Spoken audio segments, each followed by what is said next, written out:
अच्छा। वो आज 24 तारीख की वाणी है,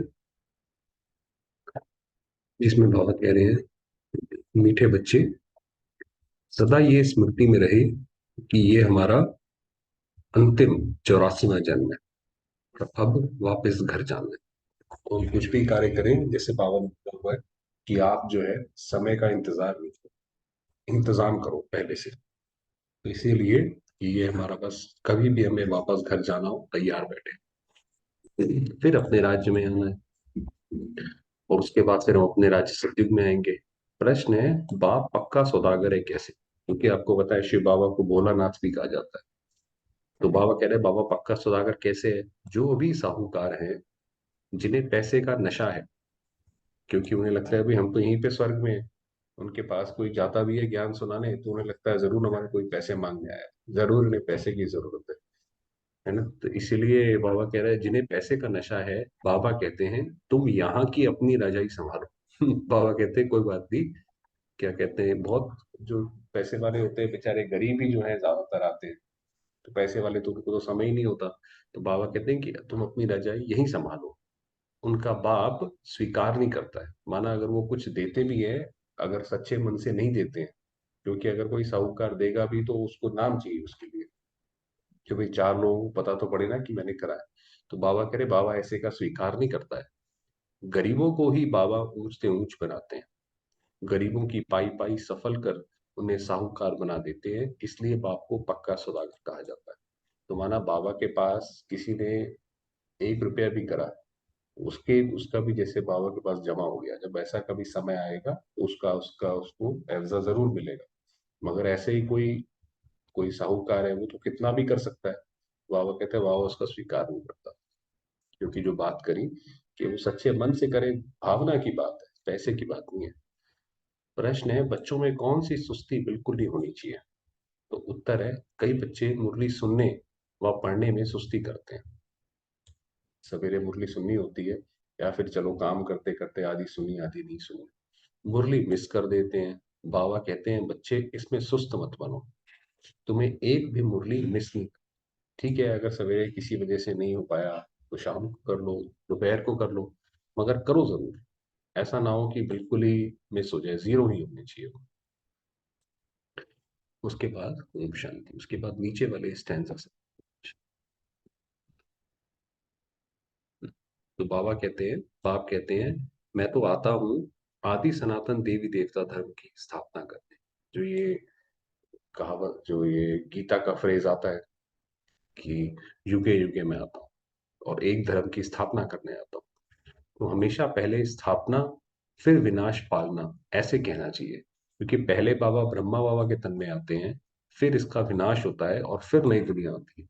तो इसलिए जो सही सीक्वेंस है वो है स्थापना, फिर विनाश और पालना। ऐसे नहीं कि स्थापना पालना पीछे विनाश का हो।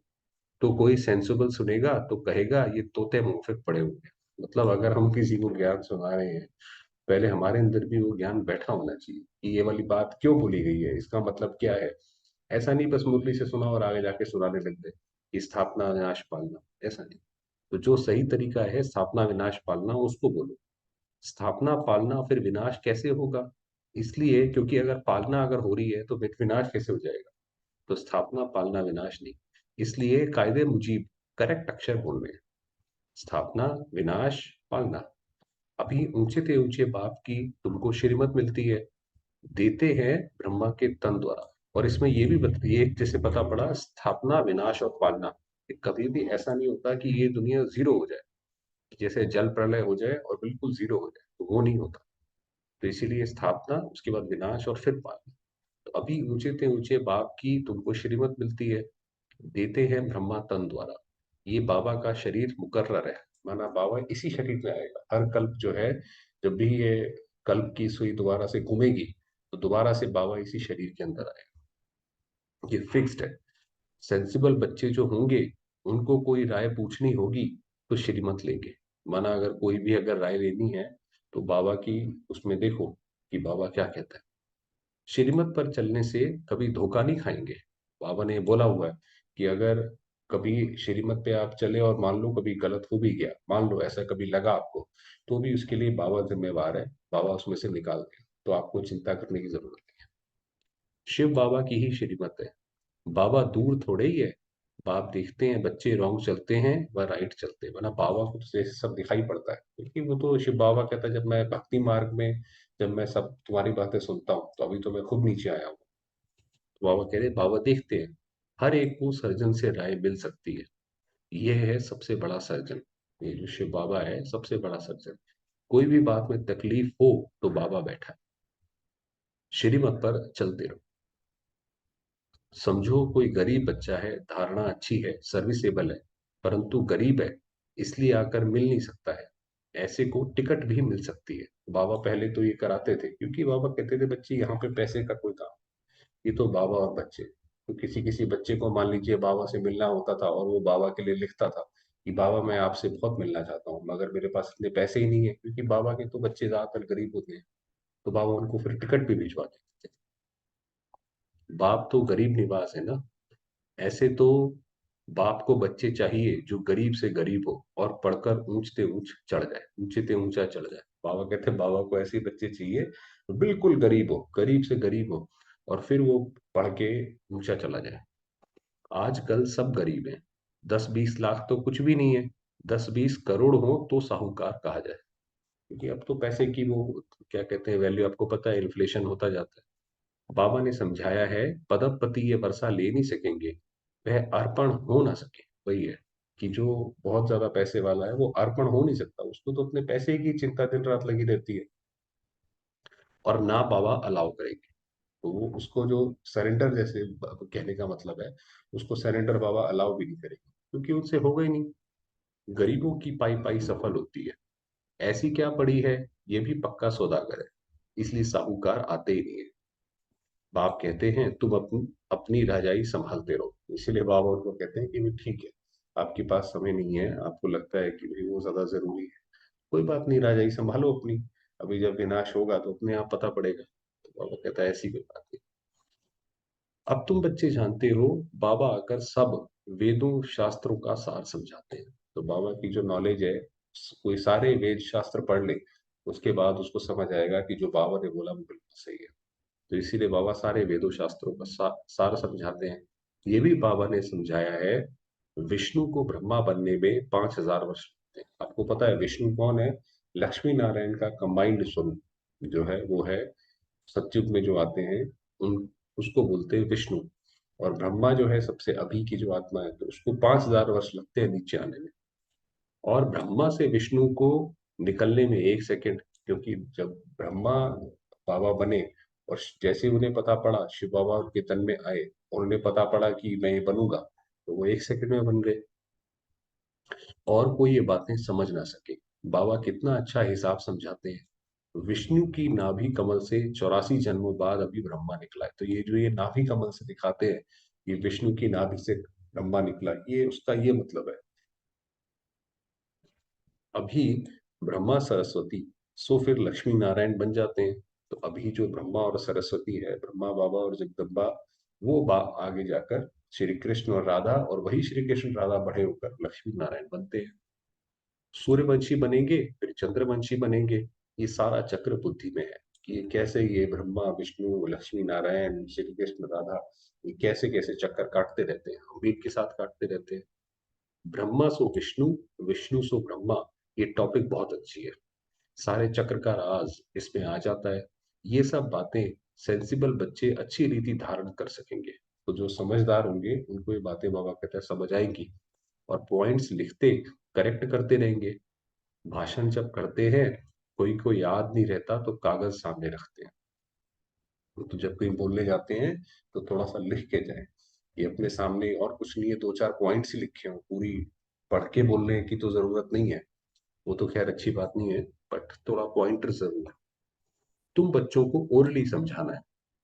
तो वही बताया कि हमें पढ़ के नहीं बोलना, अगर हम कहीं पे बोलते हैं तो ये नहीं हम पढ़ के बोलते जाए, ओरली समझाना है। बैरिस्टर लोग बहुत अभ्यास करते हैं, फिर दूसरा वकील आर्ग्यू करेंगे तो किताब खोलकर देखेंगे, फिर बोलेंगे जज साहब देखो फलानी लॉ बुक में ये है, वह फिर कहेंगे फलानी बुक में ये है। उन्हों के पास बहुत पॉइंट्स रहती हैं। तो जैसे उन्हों के पास पॉइंट्स रहती हैं कि हमने क्या बोलना है कोर्ट में खड़े होकर, उसी तरीके से हमारे पास भी ये सारे। कि बाबा का ज्ञान हमें समझाना है, कोई उस पे कोई कटाक्ष करेगा, कोई सवाल पूछेगा तो उसका हम क्या आंसर करेंगे। इंजीनियर की भी बुद्धि चलती रहती है, तो हमको ऐसे ऐसे प्लान्स बनाने हैं, तुमको भी विचार चलाना है, टॉपिक की लिस्ट बनानी चाहिए, इस पर ये पॉइंट समझाएंगे कि किसी ने बोला कि ये पॉइंट्स इसके बारे में बताइए आप, उसके ऊपर अपनी अपने राय देनी है। फिर सारी नॉलेज बुद्धि में आ जाएगी, फिर एक्यूरेट भाषण करेंगे। वरना अगर हमारा भाषण एक तरफा होगा या रटा रटाया होगा, जैसे बाबा ने कहा तोते मुआफिक होगा, तो वो सामने वालों को जाके टच नहीं होगा। अचानक भाषण करेंगे तो गड़बड़ होगी। ये भी नंबर वार प्रैक्टिस है। तब तो जो तीखे हैं उनको बुलाते हैं, आकर भाषण करो, समझते हैं ये बड़ी बहन है। भाइयों में जगदीश होशियार है, तो जगदीश भाई साहब जो थे वो बहुत अच्छा भाषण करते थे, तो इसीलिए उनका नाम लिया। तो कहेंगे ये बड़ा भाई है, तो फिर रिगार्ड पूरा रखना चाहिए। भाई अगर आप उनको मानते हो कि वो अच्छा भाषण करते हैं, अच्छा ज्ञान सुनाते हैं, और आप उनको जब इनवाइट करते हो, तो फिर उसका रिगार्ड भी पूरा रखना चाहिए ना। ऐसे नहीं भाई ये भी हम भी बाबा के बच्चे हैं, ये भी दूसरे बाबा के बच्चे हैं, इसमें क्या बात है। नहीं नहीं। फिर बड़े का काम है छोटों को सिखाना। स्कूल में मैनर्स भी सिखलाते हैं, इसमें भी मैनर्स अच्छे चाहिए, दैवी गुण धारण करने हैं। मूडी नहीं बनना है, क्योंकि हम जो है ये देवता बनने की पढ़ाई पढ़ रहे हैं, और हमारे अंदर ये अगर दैवी गुण नहीं आएंगे, बनना चाहते हैं हम देवता, दैवी गुण हमारे अंदर है नहीं, तो फिर वो तो मिसमैच है, वो तो कहीं कुछ गलत हो रहा है। वही बाबा कह रहे मूडी नहीं बनना है। इन लोगों का आप देखिए मूड होता है ना, एक वो क्या कहते हैं, थोड़ी देर में सही हो जाएगा, थोड़ी देर में फिर खराब हो जाएगा, फिर एकदम गुस्से में आ जाएंगे या नाराज ही हो जाएंगे, किसी से नहीं बात करेंगे, भाई हमारा मूड खराब हो गया। तो ऐसे मूड ही नहीं बनना है। कभी मीठा, कभी कैसा। वह फिर सर्विस नहीं कर सकते, वो सर्विस कैसे करेंगे। किसी को सुनाना होगा, उनका मूड ही खराब होगा, अपना मूड खराब होगा तो कैसे दूसरे की सेवा कर सकेंगे। बहुत मीठा बनना चाहिए, बहुत प्यार से किसको समझाना है, तब अच्छा पद मिल सकता। वही बताए कि दूसरे की भी बिल्कुल उसी रिस्पेक्ट से, कि भाई ये इसको मैंने ज्ञान सुनाना है, पूरे उस रिस्पेक्ट और आदर के साथ सुनाना चाहिए। सभी को राजी करना है। ये तो जानते हो बाबा आकर सभी मनुष्य मात्र को खुश करते हैं। सर्व के सदगति दाता, सर्व को सुख शांति देने वाला है। प्रेम का सागर, सुख का सागर है। यीशु बाबा अपनी महिमा बता रहे हैं। तुम्हारा बाप है, तो बाप जैसा मीठा बनना। तो जैसे बाबा ने बताया कि बाबा सर्व का सदगति दाता है, सर्व को सुख शांति देता है। हमें भी सर्व को, जो भी हमारे आसपास आए, जो भी हमारे संबंध में आए, उसे जो है सुख शांति का अनुभव हो, है ना। तो ऐसे मीठा बनना पड़े। तुम कल्प कल्प बाप का शो निकालते हो, शिव शक्ति पांडव सेना, तुम स्वर्ग की स्थापना करते हो, टाइम लगता है। ये शो निकालते हो माना ये जो एग्जीबिशन ये निकालते हैं ना, कि क्या कहते हैं, रैली, उसके लिए बाबा कह रहे हैं जब तक आसुरी गुण बदल दैवी गुण बन जाए, क्योंकि इसमें समय लगता है यहाँ पूरा पुरुषार्थ करने में, सत्युग आने में भी समय लगता है, क्योंकि हमें भी वहां तक बनने में समय लगता है कि हमारे अंदर पूरी तरह दैवी गुण आ जाए। आत्मा पर जो जंग चढ़ी हुई है वह कैसे निकलेगी, योग बल से। तो हमारे अंदर जो भी कट है, जो भी कोई चीज परेशानी है, बाबा को याद करते रहो तो वो जंग निकलती जाएगी। जितना बाबा की याद में रहेंगे उतना कट उतरेगी।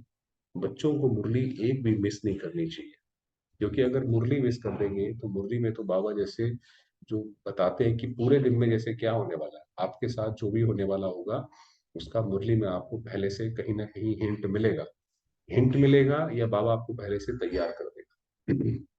और अगर मुरली ही नहीं पढ़ेंगे तो फिर वो कैसी चीज बता पड़ेगी। बहुत बच्चे सुस्त है जो कभी मुरली भी नहीं पढ़ते हैं।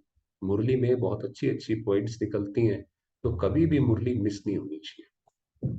परंतु बाबा जानते हैं अच्छे अच्छे बीके भी मुरली की परवाह नहीं करते हैं। समझते हैं हम होशियार, तो उन्हें लगता है कि भाई अपना अहंकार आ जाता है कि भाई हमें तो सब आता है, हमें तो ये तो हमें पता है बाबा क्या बोल रहे हैं। तो बाबा कह रहे समझते हैं होशियार है। अच्छा, मीठे मीठे, अब ये बाबा याद प्यार ऐसे देते हैं, मीठे मीठे सिकी लदे। सिकी लदे मतलब होता है कि बहुत समय के बाद मिले, उसको उनको बाबा कहते हैं सिकी लदे। मीठे मीठे सिकी लदे बच्चों प्रति, माता पिता बाप दादा का याद प्यार और गुड मॉर्निंग। रूहानी बाप की, रूहानी बच्चों को नमस्ते। उसके बाद हम कहते हैं कि बच्चों की, रूहानी बाप दादा को याद प्यार। अच्छा, उसके बाद होता है धारणा के लिए मुख्य सार, कि पूरी मुरली तो सुनी, इसके अंदर से धारण क्या करना है। तो सभी को राजी करना है कि कोई भी हमारे आसपास आए। वही बाबा ने बताया, जैसे बाबा सुख शांति देता है तो हम भी सबको सुख शांति दें, राजी रहे लोग हमसे। बूढ़ी दिमाग वाला नहीं बनना है, बहुत बहुत मीठा बनना है, अच्छे मैनर्स सीखने और सिखलाने हैं। और दूसरा बताया, हर कदम पर सुप्रीम सर्जन से राय लेनी है। तो कुछ भी काम करो, आप देखो वो श्रीमत के हिसाब से है कि नहीं। अगर वो श्रीमत के हिसाब से होगी तो उसका जिम्मेवार शिव बाबा है। उसको ठीक करने की जिम्मेवारी बस हम श्रीमत पर चले, और नहीं होगी तो फिर हम खुद जिम्मेवार हैं। श्रीमत पर चलते रहना है, सेंसिबल बन हर पॉइंट्स स्वयं में धारण करते हैं। तो साथ जो भी पॉइंट्स आती हैं, समझदारी से उसको देखो कि इसको मैं कैसे धारण कर सकता हूँ। ऐसा नहीं जैसे तोते की तरह बाबा ने बोला वैसे नहीं। वरदान दिया, त्रिकालदर्शी स्थिति में रहे, ड्रामा के हर समय को।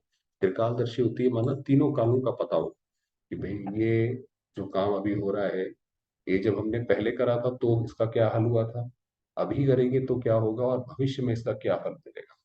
तो उसको बोलते हैं त्रिकालदर्शी। त्रिकालदर्शी स्थिति में रहे, ड्रामा के हर समय के पार्ट को देखने वाले। तो ड्रामा में जो भी हो रहा है उसको त्रिकालदर्शी दे, कि कोई आत्मा के साथ अगर बहुत अच्छा हो रहा है क्योंकि उसने पीछे अच्छा कार्य किया था इसलिए उसको आज सुख मिल रहा है, किसी को दुख मिल रहा है क्योंकि पीछे उसने गलत कार्य किया था इसलिए उसको दुख मिल रहा है। ऐसे करके हर पार्ट को देखो, मास्टर नॉलेजफुल भाव। तो त्रिकालदर्शी स्थिति में स्थित रहकर देखो कि हम क्या थे, क्या है और क्या बनेंगे।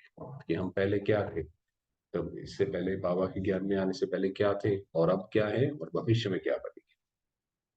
इस ड्रामा में हमारा विशेष पार्ट लुढ़ा हुआ है, क्योंकि जब शिव बाबा आया और इस दुनिया को जब स्वर्ग बना रहा है तो हम भी उसके मददगार हैं। लोग तो जागरण में मददगार होते हैं, कोई अच्छा कार्य होता है उसमें मदद, हम तो डायरेक्टली भगवान के साथ ही मददगार हैं। तो हमारा विशेष पार्ट लुढ़ा हुआ है। इतना स्पष्ट अनुभव हो कि कल हम देवता थे और फिर कल बनने वाले हैं। कल देवता थे, आज पुरुषार्थ कर रहे हैं, कल फिर दोबारा से देवता बनेंगे, तो अब अगर ऐसे हमें तीनों कालों की नॉलेज मिल गई। जैसे कोई भी देश में जब टॉप पॉइंट पर खड़े होकर सारे शहर को देखते हैं तो मजा आता है, ऐसे संगम युग टॉप पॉइंट है।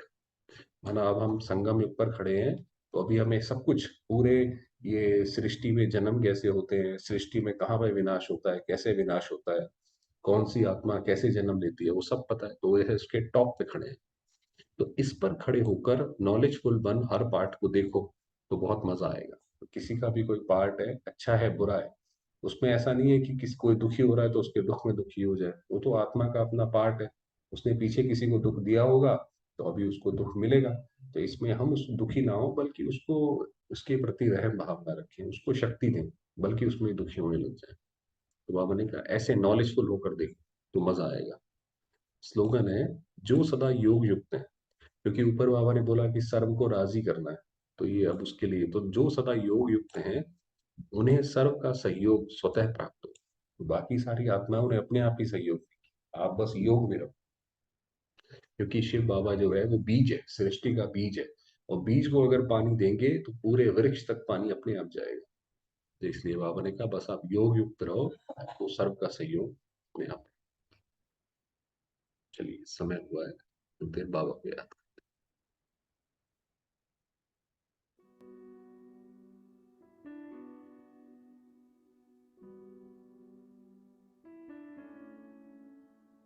चलिए बाबा के पास।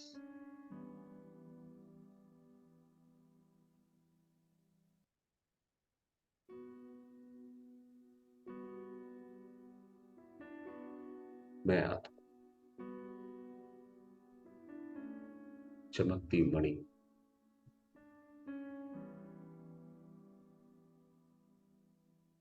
परम पवित्र।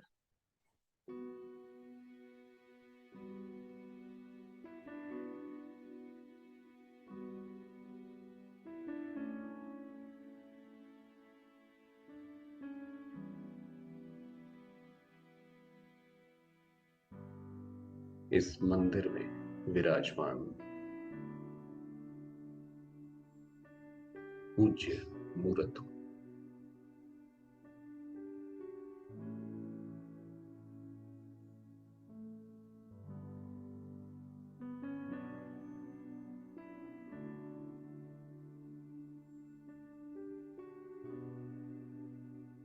शांति की किरणें चारों ओर फैला रही।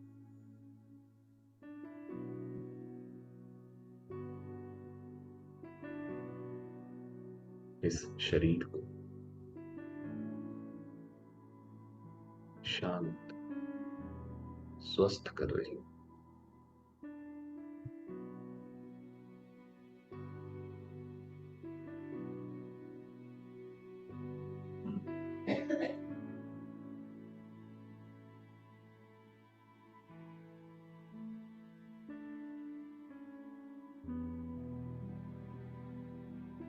मेरे बाबा ज्योतिर्बिंदु, पॉइंट ऑफ लाइट,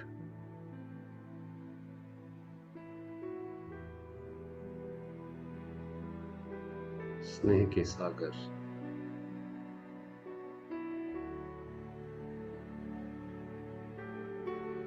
सर्वशक्तिमान,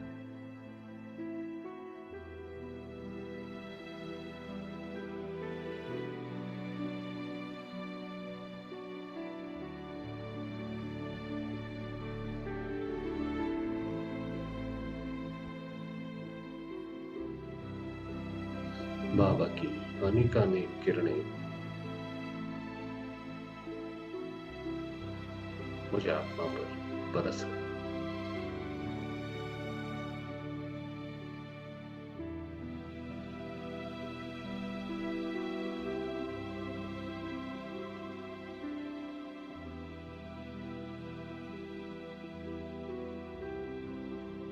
अनुभव करेंगे बाबा के अपार स्नेह,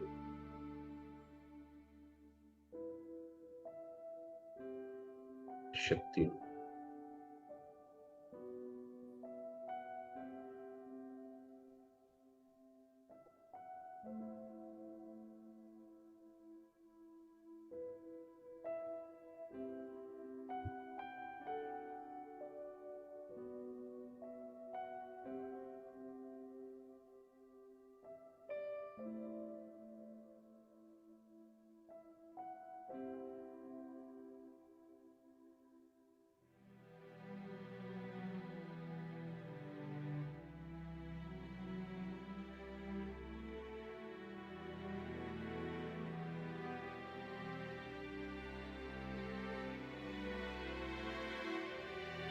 बाबा की इन किरणों को स्वयं में समाती जाती।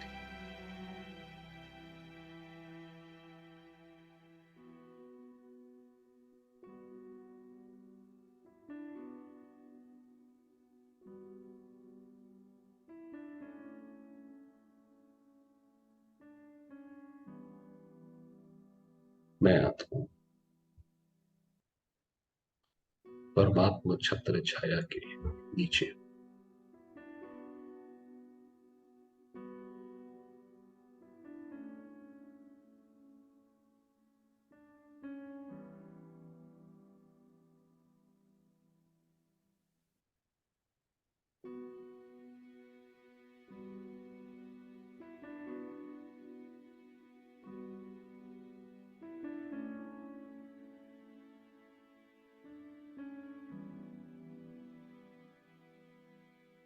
शांति का अवतार, शांति की देवी,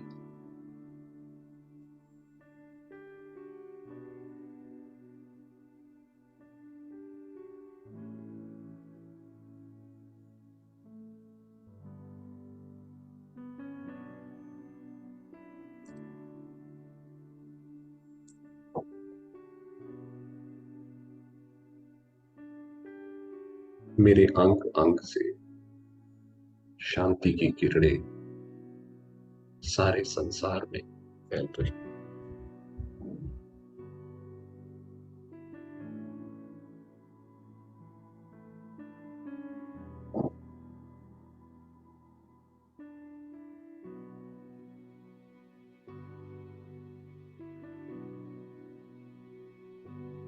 सर्वात्माएं ज्योतिर्बिंदु,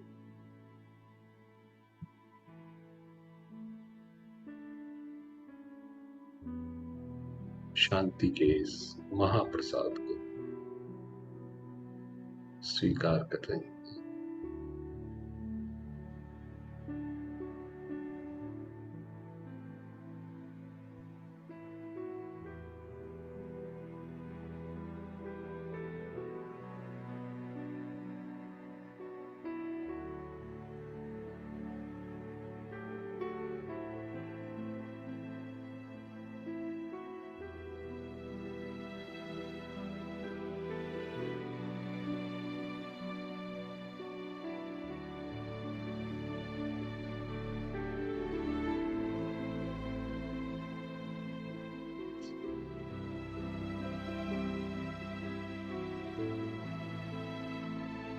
सर्वात्माएं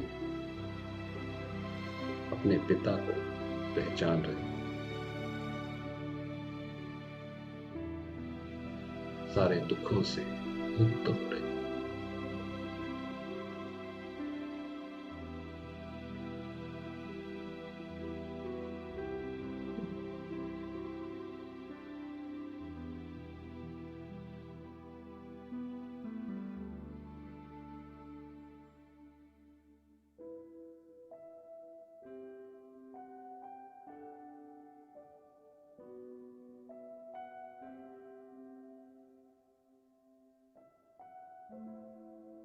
और मैं आत्मा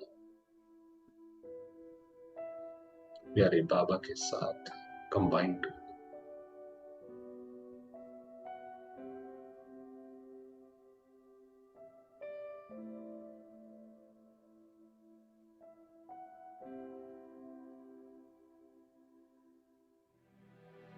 ओम